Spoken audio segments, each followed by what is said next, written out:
profe. Vienen paradas difíciles. Sí, es un equipo muy difícil, diferente a lo que fue Boca Unidos, porque es un equipo muy duro.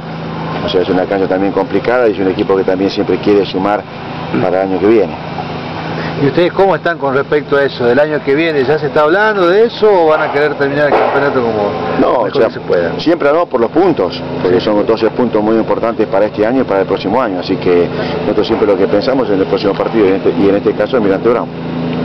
Con respecto a lo que se viene, ¿hay posibilidades ya de pensar en refuerzos en el Lobo? ¿Usted ya está armando un plantel de lo que viene? No, porque son 12 puntos en mucho tiempo, así que lo más importante, por supuesto, que decir, bueno, si uno está mirando, claro que está mirando, pero no en cuanto a nombre ni nada por el estilo, o sea, son posibilidades, pero la cabeza todavía está puesta en este campeonato porque faltan 4 fechas. En la mejoría que mostró el equipo todavía le sigue faltando ese punch de 3/4 de cancha hacia adelante. Se ve que usted lo trabaja, pero también depende mucho de lo psicológico. Sí, depende mucho también de todo el aprendizaje que puedan tener los jugadores, porque hay veces que vos tenés 4 o 5 opciones de gol como el otro día, una tenés que hacer, o sea, quizás en otro nivel no te dan esas posibilidades, quizás si vos se las das a Núñez, te hace 3. Entonces esas son las cosas que tenemos que seguir mejorando día a día, por eso todos los días trabajamos en definición. Y también es un grupo, un plantel reducido y que las variantes tampoco son tantas. No hay muchas, porque también fíjate que nosotros hemos tenido, se ha lesionado a Garzasio, no ha habido otro volante por izquierda.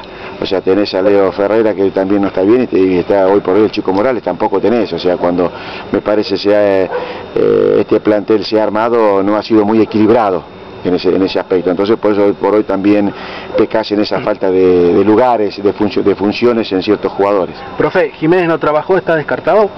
Sí, está descartado porque tiene una lesión, así que para este fin de semana no va a estar, y Bernay tampoco, porque recién se fracturó la nariz, me parece un hueso en un choque con un compañero. ¿Ya tiene confirmado el equipo? Pero sí, prácticamente casi el mismo. O sea, con Leo Ferreira. Por supuesto, con Leo Ferreira sí está bien, y después, bueno, veremos el banco los que puedan estar. Hablando del banco, con Chipsoft, ¿qué problema tiene? Tiene un problema, una infección estomacal, por eso no pudo trabajar, así que es muy difícil que pueda estar también para el próximo fin de semana.